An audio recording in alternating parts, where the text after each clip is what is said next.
Kita bersama 24 jam, kita capek untuk dia. Ketika dia mati, HP itu mati, kita kemudian pergi mencasnya cepat, kita tidak biarkan dia mati. Ketika dia habis pulsanya, kita cepat belikan pulsa, kita tidak biarkan dia kekeringan pulsa. Ketika dia tidak dijenguk, tidak dibuka, maka segera kita merasa was-was apa yang terjadi, segera kita mencarinya di mana dia. Kita tidak ingin jauh-jauh, kita segera mengelus-elusnya, ya.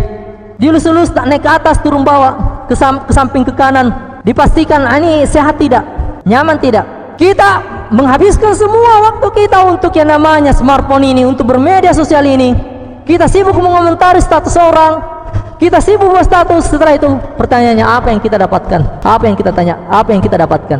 Di akhirat nanti, kalau ini ditanyakan kepada kita, waktu kita ditanyakan, kata Rasulullah SAW, la tazulu qadam abdin, tidak akan bergerak kaki seorang hamba hatta yus'alu an arba, sampai ditanya 4 perkara. Anda tidak boleh melangkah masuk ke dalam surga sampai kemudian ditanya 4 pertanyaan. Dan siapa yang tanya? Allah yang tanya. Bagaimana perasaan Anda kalau Anda ditanya sama guru? Anda disidang oleh guru Anda. Bagaimana perasaan Anda kalau Anda dipanggil berdua oleh kepala sekolah? Itu santai atau serius? Bagaimana perasaan Anda kalau Anda dipanggil oleh siapa? Dipanggil oleh Allah Subhanahu wa taala. Ditanya tentang 4 pertanyaan. Tentang umurnya, bagaimana dia habiskan umurnya. Masa kita harus menjawab bahwa saya menghabiskan umur saya 8 jam untuk tidur? Berarti kalau kita punya 60 tahun, 30 tahun dihabiskan untuk tidur. Kalau tadi kita berFacebook, nanti di akhir apa jawaban kita? Masa kita mau jawab 60 tahun habis untuk Facebook? Lalu ditanya, berapa waktu Anda untuk baca Al-Quran? Ada tidak yang bertahan di antara kita baca Al-Quran 5 menit? 30 menit, ada yang bisa tidak berkonsentrasi menahan pandangan matanya ke Al-Quran 30 menit setiap hari? Ada tidak yang bisa, yang kemudian menahan punggungnya, menahan keringatnya, menahan konsentrasinya, lidahnya yang berputar-putar 30 menit saja untuk membaca 2 lembar dari Al-Quran? Apa jawaban kita di depan Allah nanti? Semua mau masuk surga. Baik. Tapi apakah Facebook bisa menyelamatkan kita di surga? Masuk ke dalam surga selamat dari neraka? Tentang umurnya akan ditanya, tentang hartanya. Wa an mali min aina iktasaba, dari mana dia dapatkan harta itu? Kita adalah pelajar. Kemungkinan terbesar semua yang ada di sini, kemungkinan terbesar, saya katakan kemungkinan terbesar itu belum punya pekerjaan. Iya, betul tidak? Dibiayai oleh orang tua. Lalu bagaimana kalau untuk mendapatkan uang pulsa tadi, kita memaksa orang tua kita, menguras orang tua kita, memeras. Yang kita pajak yang pertama adalah orang tua kita. Anda benci kalau Anda dipajak 2.000 oleh tukang parkir, tidak? Tapi terkadang kita memaksa memeras orang tua kita, bahkan kita ngancam, kita tidak mau makan, kita mogok, kita bakar motor kita demi memaksa orang tua kita untuk dapatkan uang. Lalu uang yang sudah kita dapatkan, kita belikan pulsa, putar YouTube, nonton apa? Nonton ceramah, nonton Al-Quran, dengarkan Al-Quran, nonton apa? Nonton Naruto. Di akhirat nanti akan ditanya, dari mana harta Anda dan untuk apa harta itu?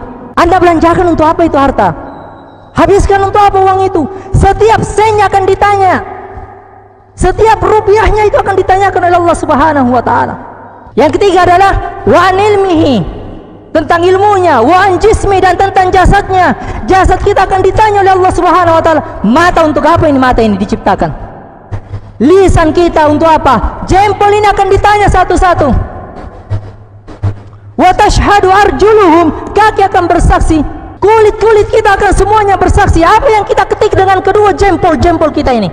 Jari telunjuk akan ditanya, apa yang kita ketik, apa yang kita klik dengan jari ini akan ditanyakan oleh Allah Subhanahu wa taala. Anda merasa enak tidak kalau saya tanya terus ini? Anda punya teman itu nanya terus, kamu dari mana? Kamu naik apa? Padahal sudah lihat kita naik motor, ditanya lagi kamu naik motor apa? Allah Subhanahu wa taala tahu harta apa yang kita miliki, tapi Allah akan tanya itu satu-satu. Jadi bagaimana kita supaya menyikapi, supaya ini dampaknya tidak buruk? Bagaimana supaya dampak dari media sosial ini, smartphone ini tidak buruk sama kita? Maka gunakan untuk menuntut ilmu. Gunakan HP-HP yang kita miliki. Media sosial ini adalah media untuk berkomunikasi. Tapi pilihlah teman komunikasi yang bagus. Dia adalah forum untuk berdiskusi, mendiskusikan masalah-masalah yang ilmiah. Salah satu caranya untuk memilih teman di Facebook adalah, kalau saya, itu saya ketik kata-kata prof di depannya, atau minimal kata doktor, DR. Atau saya cari, atau misalnya dia adalah profesor atau doktor. Insya Allah artikel-artikel yang di-share itu adalah artikel yang berkualitas. Atau saya lihat, kalau misalnya ada yang minta pertemanan, atau kita lagi baca suatu artikel yang menarik, segera buka siapa yang membagikan artikel tersebut, atau siapa yang menulis artikel yang bagus. Lalu setelah itu kita lihat, oh ternyata memang adalah seorang pelajar. Atau lihat, biasanya kan di situ ditulis latar belakang sekolahnya. Oh misalnya dia dari UGM, Universitas Gadjah Mada, dia dari UI, biasanya dia adalah orang-orang hebat. Atau ditulis itu dia adalah seorang pemerhati, atau dia adalah seorang dosen. Maka insya Allah Anda akan mendapatkan ilmu yang banyak dari mereka. Berteman dengan ustaz, Anda akan mendengarkan ayat-ayat, Anda akan mendengarkan perkataan para ulama, mendengarkan hadis-hadis Nabi sallallahu alaihi wasallam. Cerdaslah memilih teman, pilih teman yang bagus. Jangan cuma yang selalu share makanannya, minumannya, bensinnya. Apa manfaatnya bagi kita kira-kira? Kecerdasan apa yang bisa kita dapat kalau kita membaca